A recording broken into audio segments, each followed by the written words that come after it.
Good afternoon.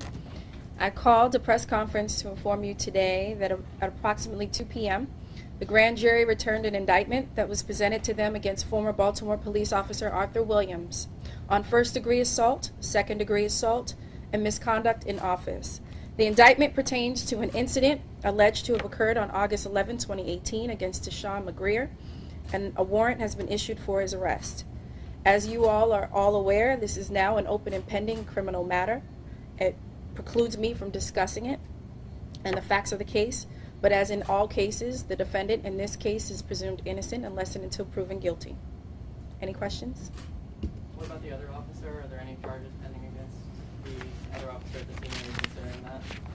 So our preliminary assessment of the available evidence has been that in light of his responsibilities at the scene, there are no criminal charges that are appropriate.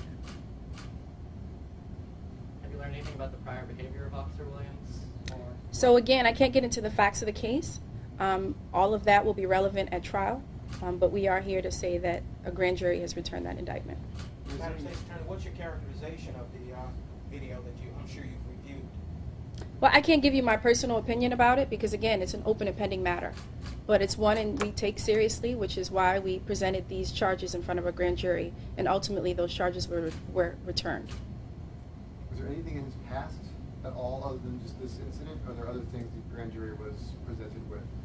I can't tell you what we presented in front of the grand jury, as you know, but I can tell you that we considered a great deal of evidence before we returned the indictment. When you say a great deal of evidence, does it have anything to do outside of the video we have all seen at this point?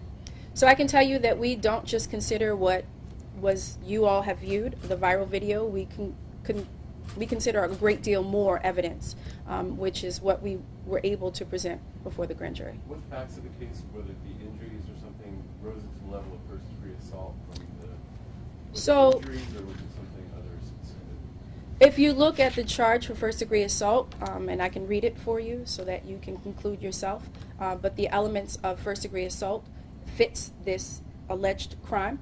The defendant is charged with the crime of first-degree assault. In order to convict the defendant of first-degree assault, the state must prove all of the elements of second-degree assault and must also prove that the defendant intended to cause serious physical injury in the commission of the assault.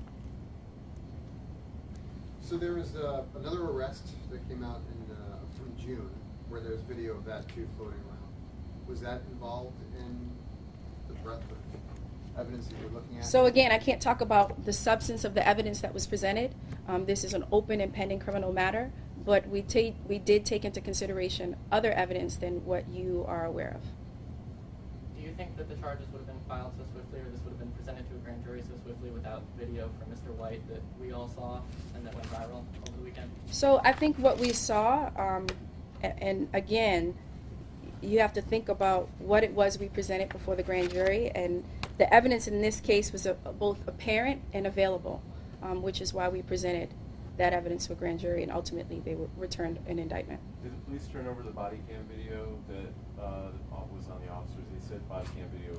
We considered all of the evidence. We worked with the police department, and again, we considered additional evidence in presenting that before the grand jury. One more question, folks. Is Mr. Williams in custody yet? Do you know? He is not. Thank you. Thank you, guys.